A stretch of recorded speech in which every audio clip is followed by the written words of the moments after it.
Hi, this video is going to be about being busy all the time. Some of us are just busy being busy. We're constantly going from here, there to everywhere, and we really look at our lives. Think about how much are we really getting done? Are we busy intentionally in order to feel something, in order to feel productive so we feel worthy in some way? We feel that we have a distraction not to think about things that are really coming up for us. Is it our way of feeling like we can show people how important we are? Being busy is different than being productive. Being productive is, hey, I've got all this stuff to do. I want to take care of these things and taking care of it. Obviously, there are going to be some people that are busier than others given their circumstances, and that's not something that they can reel in necessarily. But just being busy for the sake of being busy and keeping ourselves busy is part disorganization, but it's also part a mindset. How much of this do you really need to do? How much stuff do you really need to be putting on your list, and what can you let go of? What can you edit out that is not going to change the quality of your life? And some people enjoy being busy, and I see it on social media. They're running around. They look like their hair's a mess. They're like, oh my gosh, my life, it's so crazy. What is this really doing for you? And if you can just sit with it and ask yourself, how can I let go of some things that make me less busy? And is that going to affect the way that I feel about myself? Is some of this a mask? So I'll go over the reasons why we're busy all the time. Is it to make yourself feel worthy? Well, you know what? You are worthy. You're here. You're worthy. You don't need to prove anything to anybody. People are living their own lives. When we try and show other people how busy we are and how important we are, it's the irony of it all is that they're thinking about their own life. They're not thinking about us and how worthy we are. They're thinking about all the things on their plate. So if you're doing this for other people or you're doing this to show people something, just remember most people really don't care. They're thinking about themselves and their families and their responsibilities. If we're doing this as a distraction, ask yourself, what are you distracting yourself from? What is it that you're not wanting to look at? Busyness can be the same thing as any other distraction. If it's food and shopping, it takes your mind off of what's really going on inside of you, what's going on in your life that you really aren't proud of, something that you really want to change. Sit with it, sit with the discomfort, and it's going to be really uncomfortable.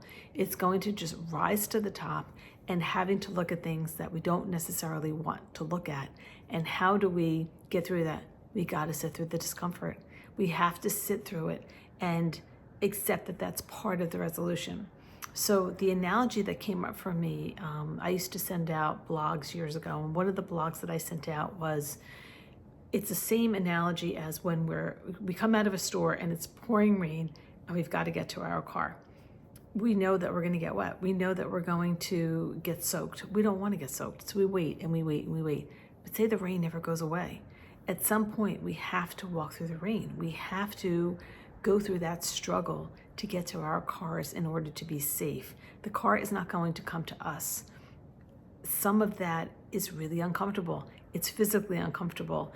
It can be psychologically uncomfortable, emotionally uncomfortable, but it's something that we have to deal with in order to get to the other side. Because ultimately, being busy, you can only shove down your stuff for so long, and it keeps popping up, and that's when we start lashing out, taking out our stuff on other people, taking our stuff out on ourselves, not being able to sleep, not being able to ever really enjoy a moment fully, because we are trying to push down something that keeps coming up.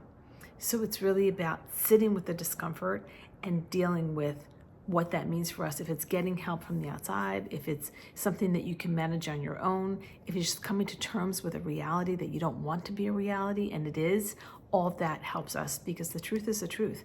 We can't run away from that. We can't escape that. As many of you know, I'm a big journal person.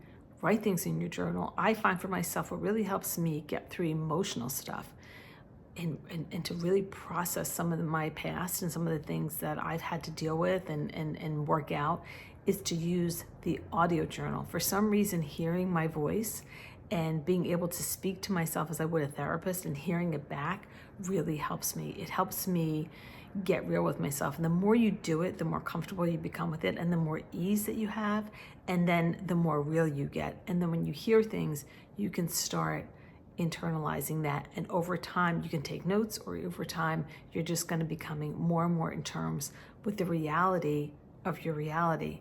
And you'll be able to better manage that, so you don't need to use being busy as a cover, as a distraction to feel worthy. You won't need to do all of that. You'll be able to enjoy your own company, and you'll be able to enjoy the quiet and the peace that life can offer us, so we have the time to go internally and really decide where we are and where we want to go.